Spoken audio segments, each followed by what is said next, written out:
अच्छा, तो तुम सब हमारा विरोध करता है, भाग जाओ यहाँ से, इसका अंजाम बहुत ही बुरा होगा। हम नहीं जाएंगे, तुम लोग जाओगे, हमें नहीं, तुमको भारत से भागना होगा। Soldiers fire!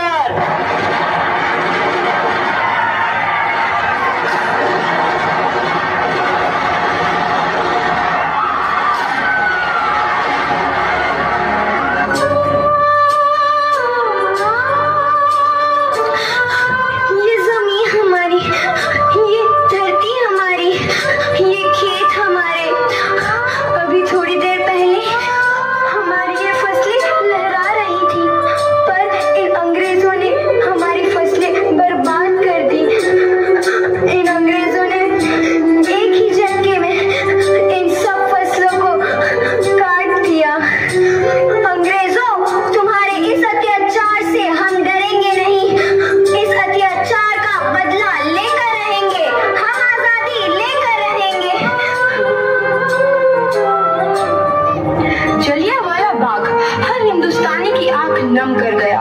इस कांड में कितने मासूमों की आहुति चढ़ गई, इतनी हैवानियत से इंसानियत कत्ल कर दी गई। जलियांवाला बाग के हत्याकांड ने आजादी की आग में घी देने का काम किया। मासूम औरतों, बच्चों की दर्द भरी चीखें और सिसकियां इनकलाब का गूंज बनकर उभरी। लाला लाजपत राय, भगत सिंह, राजगुरु, सुखदेव सरीखे क्रांतिकारियों ने भारत की इस जमीन से विदेशी दरिंदों को निकाल फेंकने के मंसूबे मजबूत कर लिए।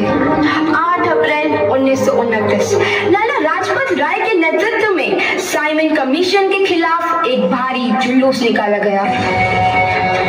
Simon commission, Simon commission, Simon commission, Simon commission, Simon commission, Simon commission, Simon commission, Simon commission, Simon commission.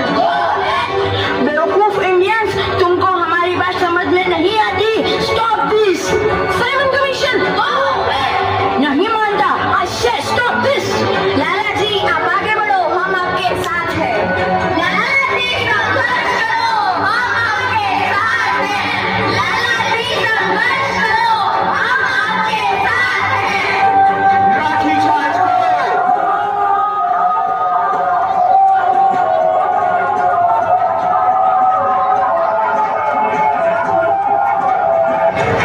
अरे लाला जी को तो बहुत गहरी चोट लगी है, उनका सर फट गया है। मेरे शरीर में लगी एक एक लाठी अंग्रेजी सरकार के कफन में कील का काम करेगी। ये आजादी की लड़ाई रुकनी नहीं चाहिए। ये जिम्मेदारी मैं तुम सबको सौंप कर जा रहा हूँ। लाला लाजपत राय की दर्दनाक मौत के बाद भगत सिंह, सुखदेव, राजगुरु वतन के इन मतवालों के खून में ऐसा उबाल आया जिसका सामना करना अंग्रेजी सरकार के लिए मुश्किल हो गया। अंग्रेजों को करारा जवाब देने के लिए स्कॉट और सैंडर्स को मारने की रूपरेखा रची गई।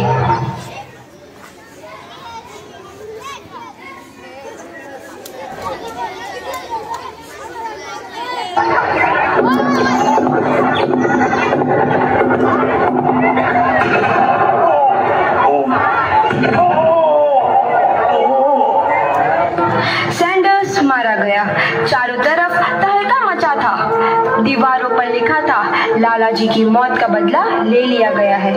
भगत सिंह समेत सभी वहां से फरार हो गए। 8 अप्रैल 1929 दिल्ली में ब्रिटिश सरकार की सेंट्रल लेजिस्लेटिव असेंबली की बैठक में 2 बम धमाके की आवाज सुनाई दी।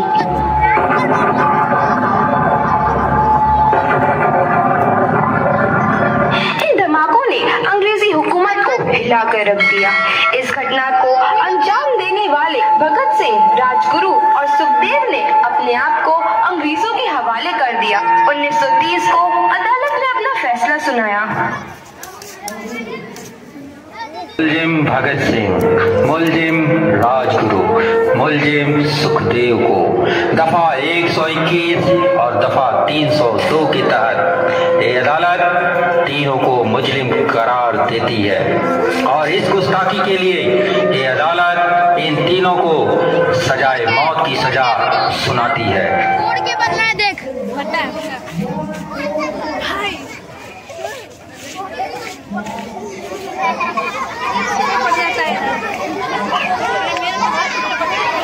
सरफरोशी की तमन्ना अब हमारे दिल में है, देखना है जोर कितना बाजुए कातिल में है।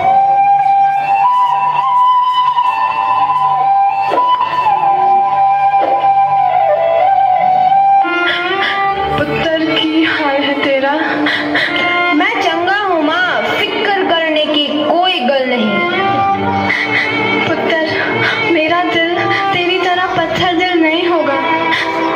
तेरी ये गला सुन के मेरा कलेजा फटे जा रहा है। माँ, मेरा दिल कोई पत्थर जैसा नहीं है, एक वतन परस्त का दिल है जो मेरे देश प्रेम के जज्बे को ताकत देता है। बेटा, मेरा लाल। माँ, आज मेरी तपस्या पूरी होने जा रही है। जे तू रोई तो मैंने तकलीफ होइया। सोच, तेरा पुत्र आज शादी करने वास्ते जा रहा है। फर्क केवल इतना है, वो घोड़ी पर नहीं फांसी पर चढ़ने वास्ते जा रहा है। आज तू क्रांतिकारी की माँ है, कल तू एक शहीद की माँ होगी। माँ। पुत्र, भगत, तू इतनी छोटी उम्र में हम सबको छोड़ के चला जाएगा। तूने जिंदगी में देखा ही क्या है पुत्र?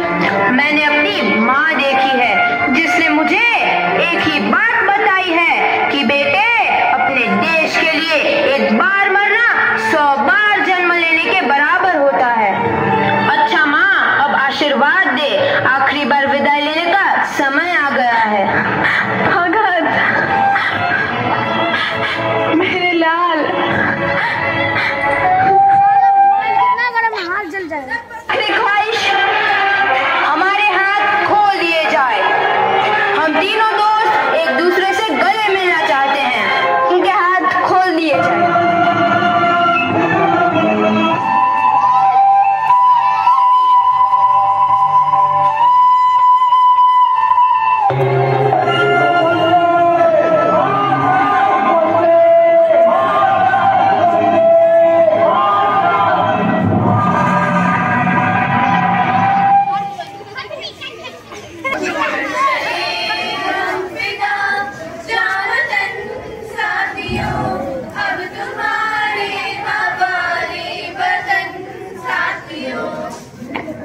कर चले हम फिदा जा वतन साथियों, अब तुम्हारे हवाले वतन साथियों।